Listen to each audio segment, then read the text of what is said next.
Okay, now what I also might like to do is take this other snare over here, and I'm going to do one of my other kind of glitchy, stuttery type things. I'll take this, I'm going to take this snare, I'm going to make it its own audio file, because obviously I'm going to mangle it in some way.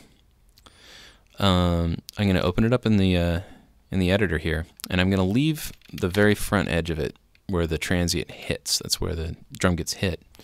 And then I'm going to start stretching out the tail end of it using the time and pitch machine. So I basically just turn the tempo way down without changing the pitch and process it, have a listen. Okay, that's cool. Then I'm going to take half of that,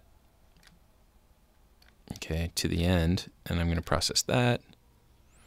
And what we end up with when you do that is it makes that snare really long and matrixified. So let's see.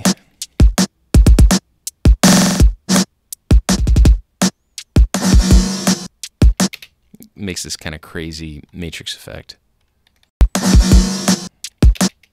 Now what's cool is if we it still sounds rhythmic.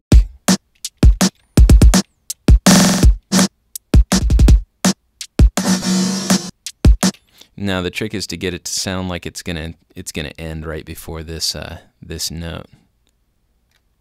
So let's see. Maybe I'll fade it out.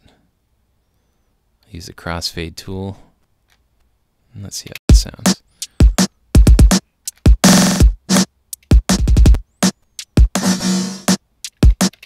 It's all right. It's not the best I've ever done, but that's a little better. What I did is I added the original snare back in.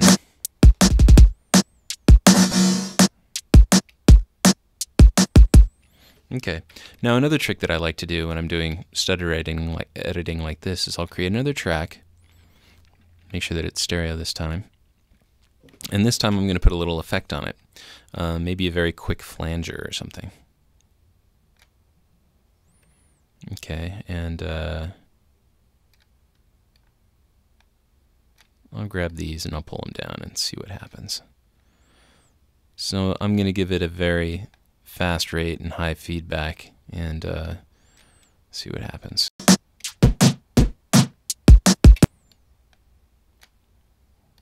Increase the intensity.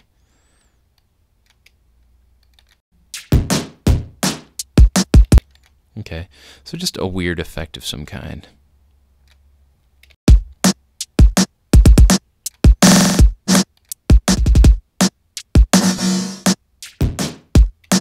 You know, could be anything. I'd probably turn the feedback up a little bit. Let's see what happens. Yeah, that's all right. And then maybe create another track that has a delay of some kind.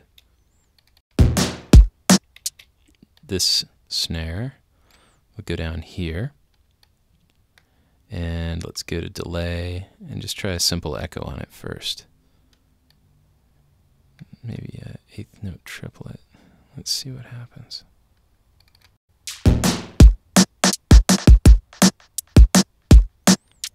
That's pretty cool.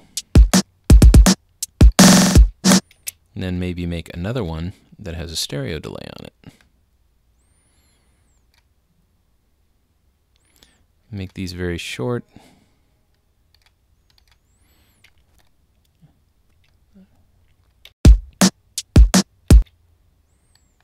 Let's see what happens with this.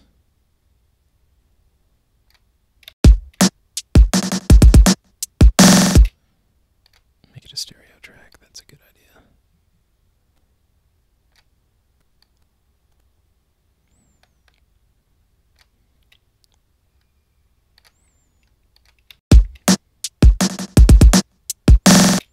Yeah, it's okay. Like I said, I'm not being very meticulous because I'm trying to show you guys in a very quick manner how I do this kind of stuff.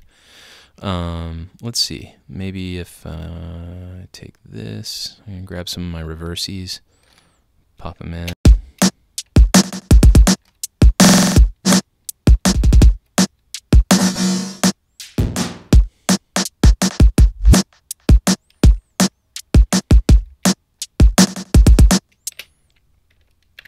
And there you go. That's basically what I do when I do stutter editing. I'm usually just much more meticulous about it. Anyway, hope you enjoyed it, and on to our next cartoon.